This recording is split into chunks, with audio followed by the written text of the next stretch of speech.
This is a 1955 Ford C700 with a 24 valve Cummins swap.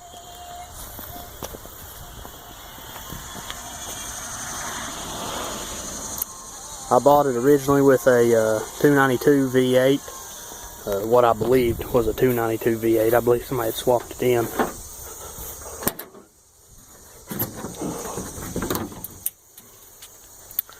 Still got some cleaning up on the wiring to do, but it fits. I'm running a HE341 turbo and a 3rd gen manifold. That's not the stock 24 valve manifold.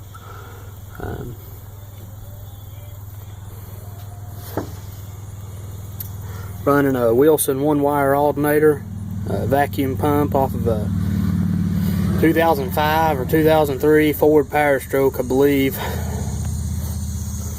Got rid of the tensioner and built the bracket on the vacuum pulley or the vacuum pump so that it has adjustment in it to tighten the belt up.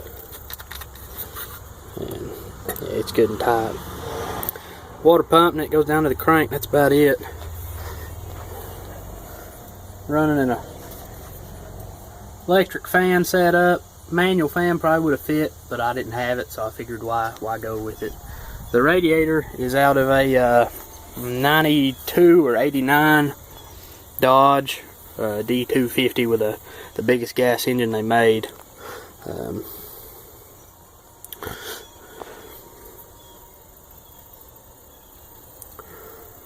Everything's hooked up like it's supposed to be. I'm running the factory Dodge throttle cable. Comes right around through here, and then that's supposed to be fuel pressure gauge, but it's unhooked right now.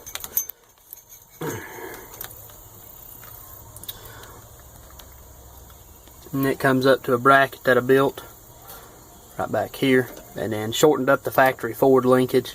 Still got to do a little painting, but it functions like it's supposed to. Pedal's a little high, but that's alright. Running a BWD universal fuse box. Still got to do some cleaning up on that.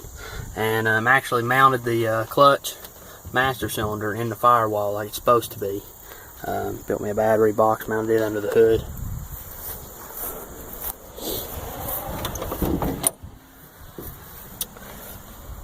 Had to get rid of the factory clutch pedal setup. Built my own clutch pedal assembly. That is actually a brake pedal out of a 96 Dodge 3500. But just built me a little assembly up there that it mounts to, and it pushes the clutch like it did in the factory Dodge. Had to mount it like that.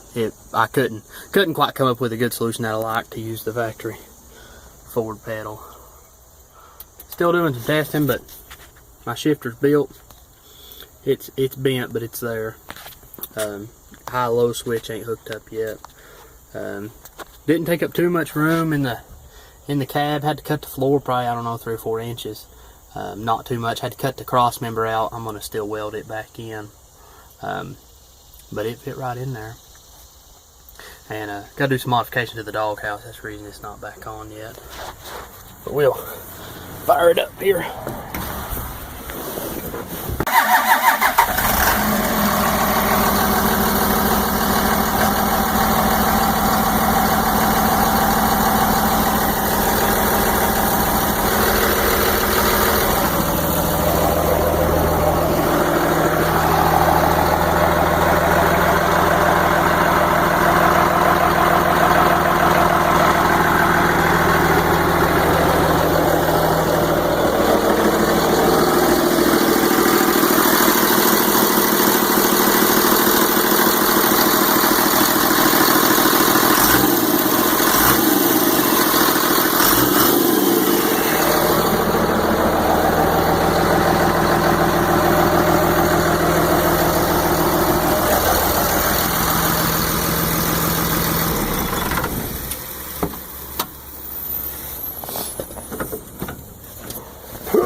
Still running a transfer case. That that's what was in the parts trucks. That's what I went with. I'd like to have a 2-wheel drive transmission, but I kind of like the option of having the high and low in the transfer case, even though it probably will never get used. Running a fuel tank off of a, I don't know what year, Freightliner Road Commander. Everything's plumbed in like it's supposed to be, but for the most part, everything's there. A lot of people said it wouldn't fit.